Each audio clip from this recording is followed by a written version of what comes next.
Okay, so here we are on gameofmarketing.com, and today we've got Mykola Bashlakov from the Ukraine who's living here in Austin, Texas. Welcome, Mykola. Thank you, Matt. It's a pleasure to be here. All right. Well, so we met at an Austin marketing conference that I attended last minute, and you were there, and I saw you kind of work in the room, and we talked a little bit about what you were doing, and it was kind of similar to one of our gigs. And so I was really, really interested in just kind of the journey you guys are on, you and your partner, and how it was all coming to be. And so I wanted to have you on so we could do this interview just to kind of delve into it a little bit more and, kind of get the word out about your product out there to the internet. So what is it that you would say is your primary focus right now? Is it SnapLinux? Yes, yeah, that takes most of my time, and that's what I invest a majority of my resources and my time and my effort and my passion. Awesome, man. Okay, so I have a pretty good idea of what SnapLinux is. Why don't you give me like the 2-minute explanation of what SnapLinux is and what problems in the market it's going after? Yeah, of course, sure. So, probably the best slogan that I can use to describe SnapLinux is the website builder that doesn't suck. Okay. If I were to take a look at the majority of the website builders out there, such as Wix or Weebly or Squarespace or GoDaddy website builder, these are the 4 biggest ones. I really get dissatisfied with what they offer to the market. They offer website building solutions that are very restrictive in terms of what you can do with them. Some layout limitations. You're locked in a template. The websites they produce are not very productive. They're not fast. They're not optimized for search engine optimization, and they just don't really allow for that much success to happen. I mean, if you take a look at the Wix website, it takes 10 seconds for it to show up. If you have a Facebook ad or a Google AdWords ad go into that website, then you're gonna waste a lot of ad money, right? Sure. It's not gonna, if somebody has to wait for 10 seconds for a website to pull up, or they're on their phone and the website says not responsive, like a lot of these websites are, and you basically are wasting ad money, and you're not getting anywhere you need to get your business going forward. This is how they do. Sure, Mykola, what would you say is the major difference between SnapLinux and say Wix? Yes, so the biggest difference, the biggest advantage I would say that we have is that we actually want to be a business solution, a business effective solution, a solution that will be bringing profitability, that will be bringing increase in key performance indicators, and that will be bringing increasing results to the business owner. Okay. Whoever is the one actually using the platform, if it's the business owner using it, or if that's the website designer, or if that's a marketing agency using the platform, really speaking, we understand that the whole purpose of it is to bring more money to the business, to bring more leads, to bring more clients, to Sure. bring higher SEO performance, to bring better user experiences. Okay. So maybe if you boiled it down, you would say it's more conversion and revenue potential or revenue garnering than a Wix? Yes, and the way it achieves it is that it allows you to make much faster websites. So our websites pull up in 2 or 3 seconds. We have excellent Google PageSpeed Insight scores. We have PageSpeed Insight scores of 80 and above.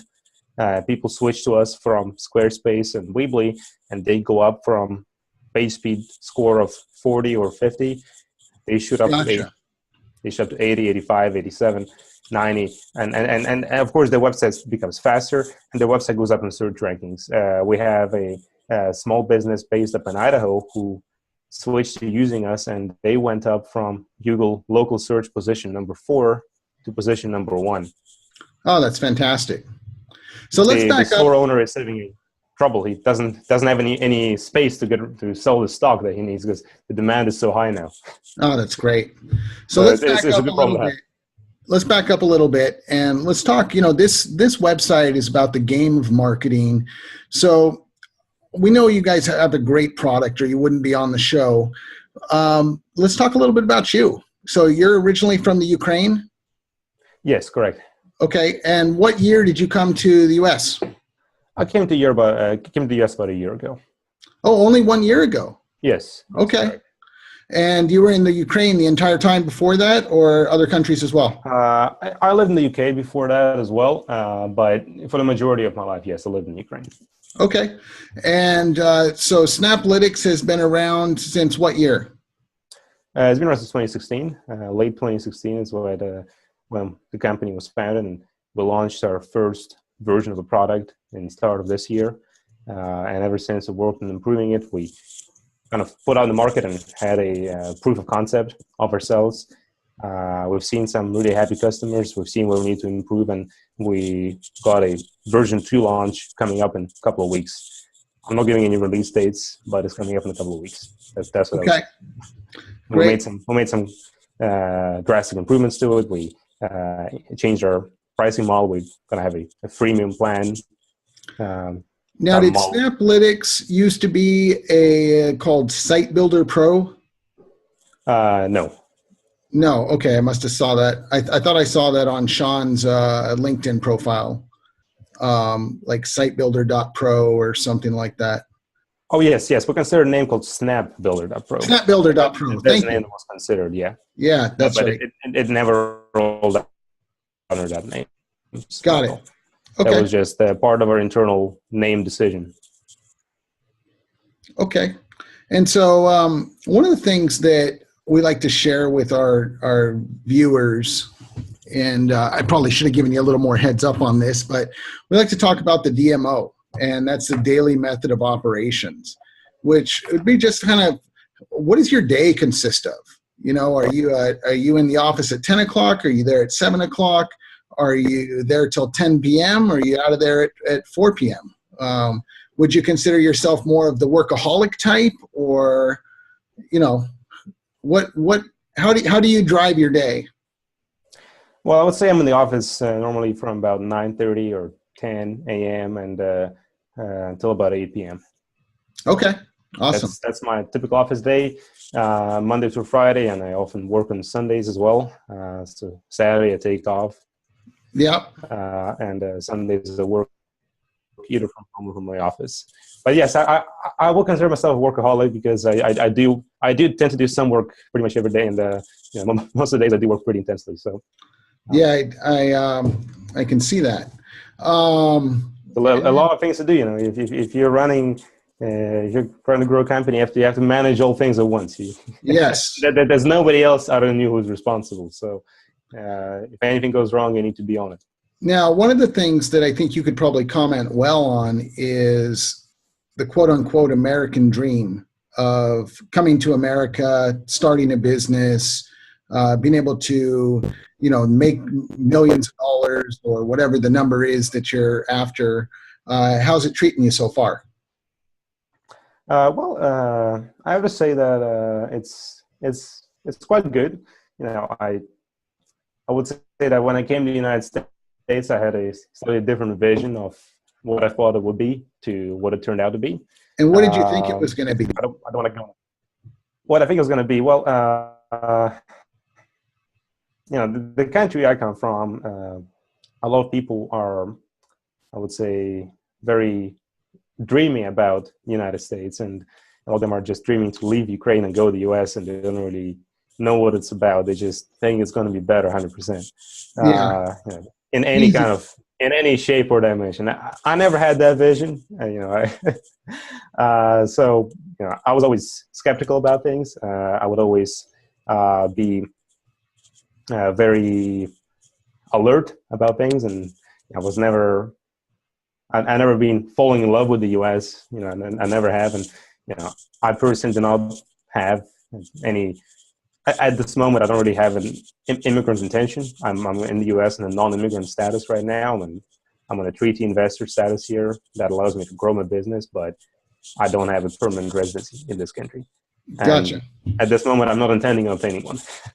You know, I consider myself to be more of a world citizen. I consider myself to do business globally, and I don't want to restrict myself to a particular country. Okay. That's how I put it. Yeah, yeah. Well, what I've noticed in our business, I have about a 50-50 mix of people in the US and then people overseas. And I've noticed that, at least for myself, the people I have overseas seem to take their jobs really, really seriously. They get up, they work hard, they put in the long hours, and they produce, where my US-based people are kind of struggling with different things. It could be, drug addictions, alcohol addictions, too much TV, too much leisure, too many holidays, etc. And I was listening to Grant Cardone and Gary Vaynerchuk speaking the other day, and they made a comment that kind of stuck with me. Is they said that they'll choose the immigrant anytime over the person natively born here in this country. And it's just based on simple work ethic. And so I found that kind of interesting, because I've kind of experienced the same thing. And it's just kind of interesting to reflect on that. I've had to, I'm born here in this country, but I've noticed that I'm a lot different than the majority of the people here as well. So it's just kind of an interesting topic to talk to. Well, my personal vision on that is I never want to judge people by their nationality or which country they've been born in. You don't get to pick where you're born. You're born in a certain country, and it's just an accident of where you happen to be born, right? And I personally don't think that you should judge people's personalities or their work ethics by where they're born. What you described about the U.S. workers. Your mic's breaking up a little bit. Yeah, I don't want to be a... You hear? Yeah, I'm wondering if it might be, I think it might be rubbing on your shirt. Right. Okay, I'm going to hold like this. Okay. Is that better? Yeah, it is actually. I thought you were like rubbing a pencil or something on the table, because it kept making this. Well, I tell you I wasn't. So, my vision is that there are different sort of people everywhere. The people who you mentioned, drug addiction, alcohol addiction, too much TV, too much something, not much work. Well, there are people like that in every country in the world, and Sure. there are people like that in my home country. And I would say that probably the only difference is that people in my home country have a little less money than people who live in the U.S. do. But other than that, it's pretty much the same. They're different kind of people. Why it might seem like immigrants are more hardworking or more into putting more hours. Well, that just is the case that they probably have more courage and more of an open-minded thinking than those people who choose to stay in their home country. They're just more risk-taking. They're more independent in how they think, and that's why they probably appear more hardworking. So you came to the U.S. Why didn't you just take a job? Why become an entrepreneur? I mean, it's definitely not the easier route.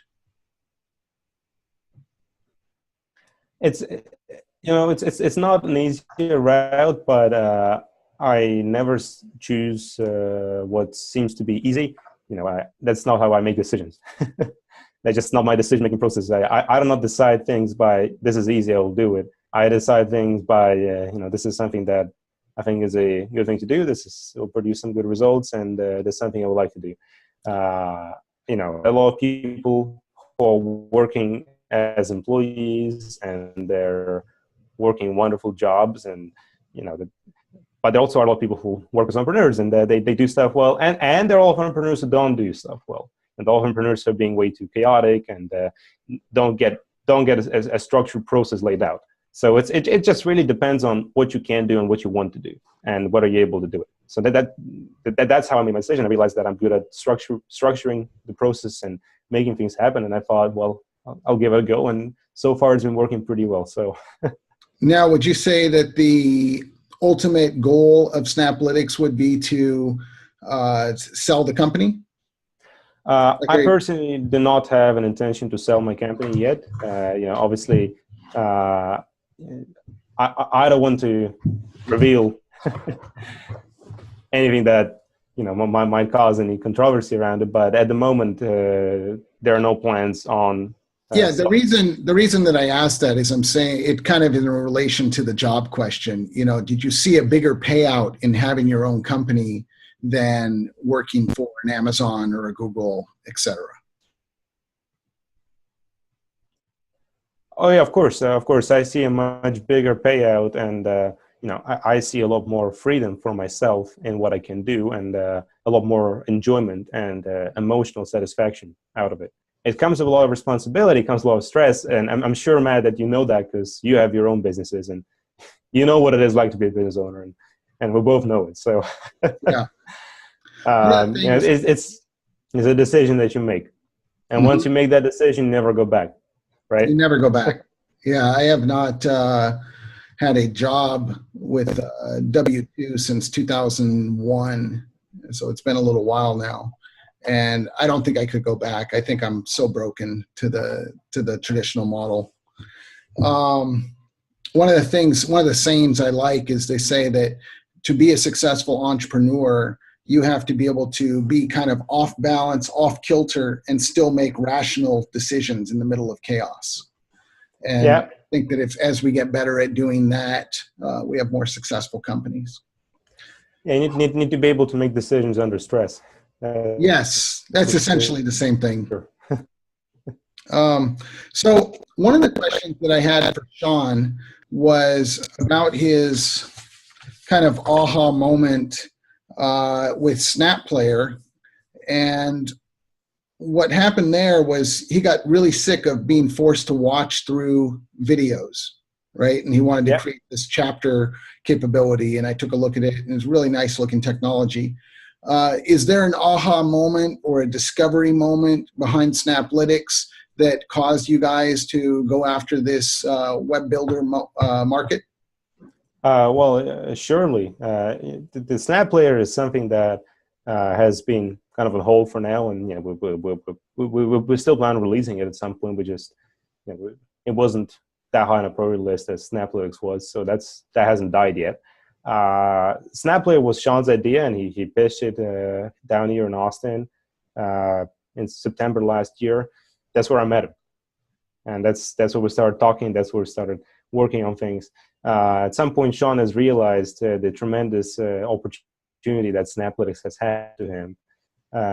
We've been driving to pick up some food, so in the drive-thru. So Sean has realized that. He was so excited. He was telling me about it. He was almost screaming and jumping up and down as he was driving the car.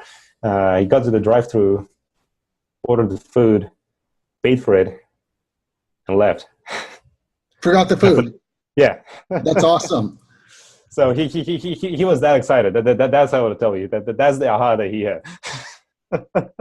That's awesome. So he knew from that moment forward that because of this excitement level that this was the right direction. Yep. And then I had everything analyzed. I had the analysis performed, analyzed the competitor website builders, and I had my own aha as well. The ahas that I have are a little more, I would say, a little more cold-blooded than he has, but that's how we work. That's our work style, I would say. So he gets an idea. He likes to get an idea. He likes to get excited about it, and I like to go ahead and do a hard fact check analysis and everything, and make sure it's all coherent and consistent. And then I say, yes, it's consistent, and kind of clean things up a little bit, and then we move forward. That's how we work. I think that's probably why we make such a good. So one of the metrics that from owning a similar business, one of the metrics that stood out is there's 69 million WordPress installs. Are there any other metrics that were really exciting to you guys? Well, metrics of number of websites using Wix and Weebly. There's over 2 million Wix websites. There's about 700,000 Weebly websites. There's over 1 million Squarespace websites. We looked at it and we realized, if we can provide something better and we can at least get a certain percentage of their clients, then then we're going to be happy, right? And then once we get to that number, that crucial minimum number, we can go and scale up even more and more, and Yep. get to a point where we're as big as them. So it's obviously early stages yet, and I cannot make any claims that are too big at that stage, but that's for sure something that will be nice to consider for us.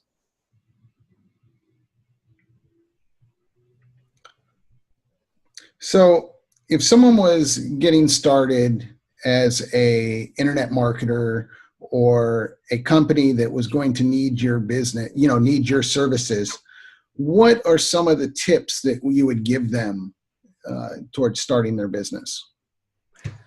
Well, that's a good question. So, the tips I'll give to starting a business, really speaking, from what I've experienced, the best thing to have is to have a client and to work a solution around the client, and then try to replicate a solution to other clients.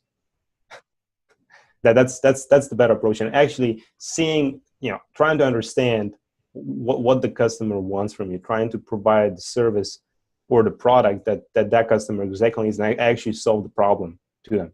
Yeah. And being able to describe how your solution is able to justify its economic efficiency in the eyes of the business owner for the cost that you're asking for. And then once you're able to answer this question, you can formulate a great message.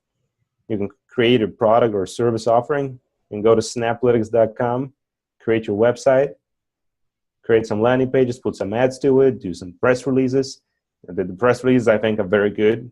I didn't see much value in them when I just started, but once we started using them, we got probably the best returns on them.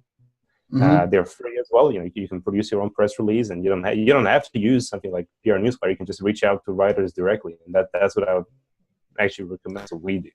And then you reach out to them directly, and then they do the press release on their own? Well, yeah, they'll create an article out of a press release. That's something that we've done. That's how we do our press release. We do not hire any kind of PR service. We do it all in-house. Okay, that's a good tip. That's another small tip. Formulate that and put it out, and just wait for people to come in. Wait for more clients to come in, and as they come in, adjust it. Adjust your message. Adjust your offering. Clear up your MVP to fit the needs better. Figure out what's your best niche. Figure out what's your best KPI that you improve for the client, and then just hammer on it. And that's the thing where we're at right now. We've been through that, and we've seen which KPIs are the best. We've seen where we are the leader, and we are the leader in website optimization, website speed, and the actual business success of our customers comes from that. And we decide that it's our niche and we want to hammer on. Then that's what I recommend to all the other business owners as well. Yeah, I like it. I like everything I'm hearing. So let me ask you this. Who else in the Austin market do you think my viewers would benefit by seeing an interview with? I don't fully understand your question. Yeah, who else do you think I should interview in this market here? Who else you should interview? That's a good question. And you want to be in Austin or nationwide? Nationwide. Nationwide. Well, I would recommend Eric Calley of Complete Marketing Solutions. Mm-hmm. I think he would be pretty interesting. He's a small business marketing service, complete marketing strategist, and I think a lot of your viewers will really like some tips that he gives. We use a lot of his tips, and we got somewhere pretty well. Another person I can think of, Mr. Conrad Igusa, the CEO of Publicize. He has given a press strategy class that I've learned a lot out of, and he's very good at this. So these two people I think will be very good Awesome. For you to use. Another person I can think of, perhaps Mr. Frank Shines. He is more analytics background. He has a very extensive background in artificial intelligence analytics, and he's actually about to create his own service offering where he uses AI and uses analytics and machine learning to actually improve the marketing for the small business. So that's something you might want to get interested in as well. I can provide you their email addresses. I've got Yeah, that'd be great. So. That would be great. So, well, I think that's about it for our interview. Thank you so much for coming on the show. And where can people reach you? Everybody can always come into our office at 701 Tillery Street in Austin, Texas. You can always. How about an email address? Well, sure. I can give my email address. It's MB, M for Mike, B for Bravo, at SnapLinux, SnapLinux.com. Okay, awesome. And the website is SnapLinux with an I, SnapLinux.com. They have a nice WordPress builder there that will help you get your business up fast, and it's drag and drop. I've used it. It's a good service. You would benefit from it. Mykola, thanks again for coming on the show. Thanks, Matt, and have a good time. Okay. All right, that's enough pause to end it. So what'd you think? Oh, pretty good, I think. I liked some of your questions. I like the tips question and so some of the immigrant-related questions. I think it's pretty good. Yeah, I'd like to get. I neglected to get the questions over to you. One of the other questions I like to ask are, 5 products that have changed your life, because I feel like we all have products that we use in our daily life that help us go fast and help us be efficient, where maybe we don't have a chance to really share that with the world so much. So the products that I value the most? Yeah. Well, so I would say that I probably would go for Zoho, the Zoho suite. Oh, and it doesn't have to be software. Yeah, of course. I'm going to go for. I've got 5 different products, right? So I would say one would be Zoho. It's a very good suite of business software. They offer it for $35. Yep. $35 a month per user for entire suite. All top-notch editions, terabyte storage space, mail, CRM, BI, project management, and a whole bunch of other software that I think is excellent. And I've got another company called Optimize Point that's a Zoho partner and a Zoho implementation consultant. We actually are doing a couple of implementations right now for a client in Ukraine, and I think we're getting pretty far with it. And I would say I'm pretty impressed, and the client is impressed with that too. So that's on the software side. On the hardware side, I would say, as a more generic thing, let's say a smartphone. It's not really that specific as mentioning a particular product, but just smartphone in general. I would say it's a very good thing. It keeps me connected. I think it's great that Apple came out with iPhone and everybody else started creating their own smartphones after that. What else let me think of?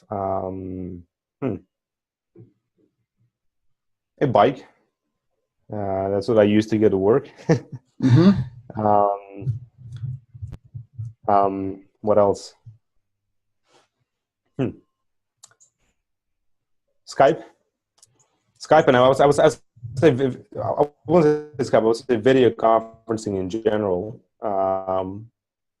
Any kind of video conferencing is, I think, has changed the way we do business a lot.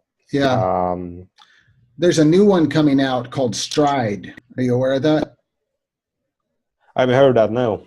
So I'm on the waiting list. You should probably get on the waiting list as well. I believe it's going to replace Skype, in that they just have like the whole suite of integrations with it.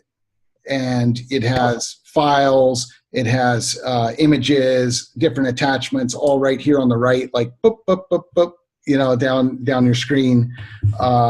Same kind of chat as Skype, but then it has like Stripe integration, Trello integration.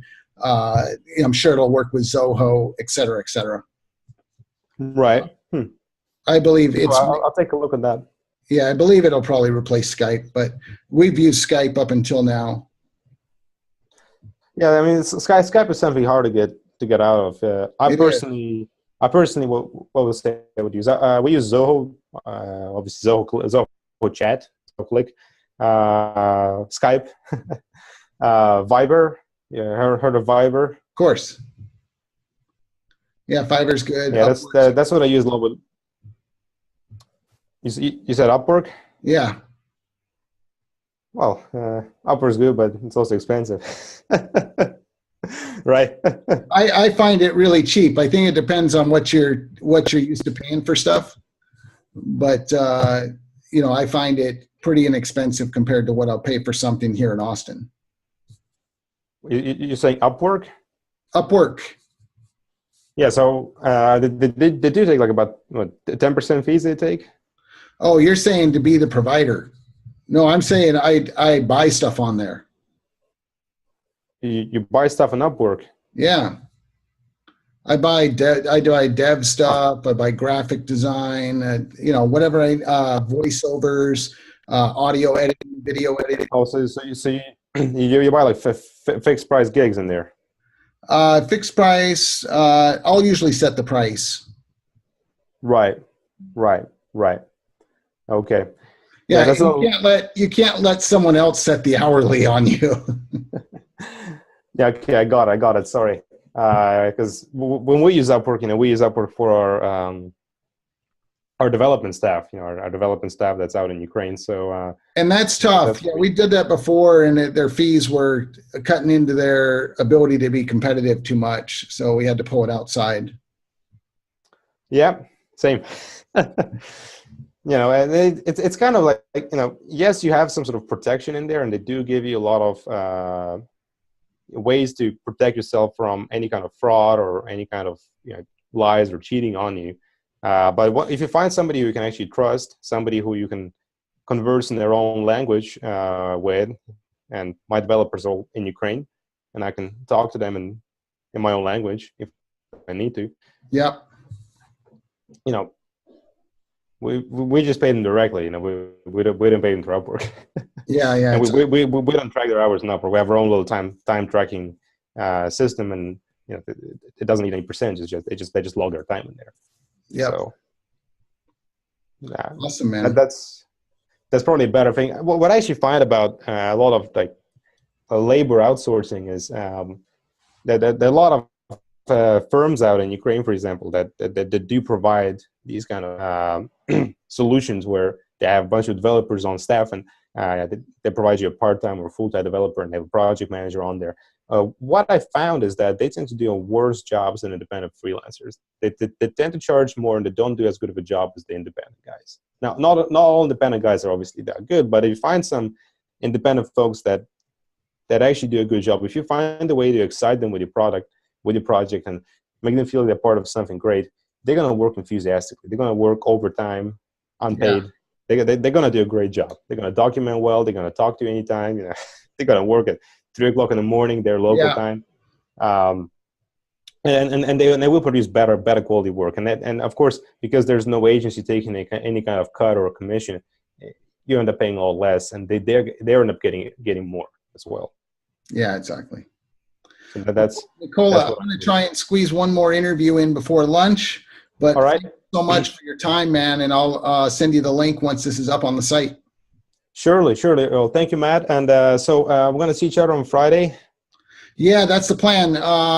Let's see. Let's confirm on Thursday, but I think so. It's just right, it's crazy right now. The plan right now is for you guys to come up here, correct? Yeah, that's how it's been up to this point. Okay. So, and who's coming? Was it the three of you, or just you, or? Well, my team would like to come. I also have a friend who would like to come with me as well. So, if that's all good with you, then. Yeah, I mean, well, the plan was just to have you guys over to, you know, kind of see the office, and then it kind of grew from there. So, I'm game for whatever.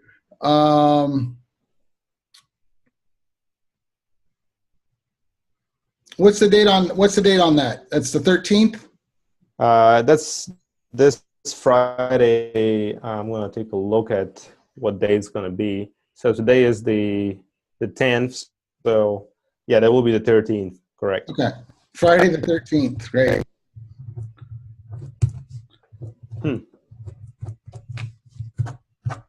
Let's plan on it.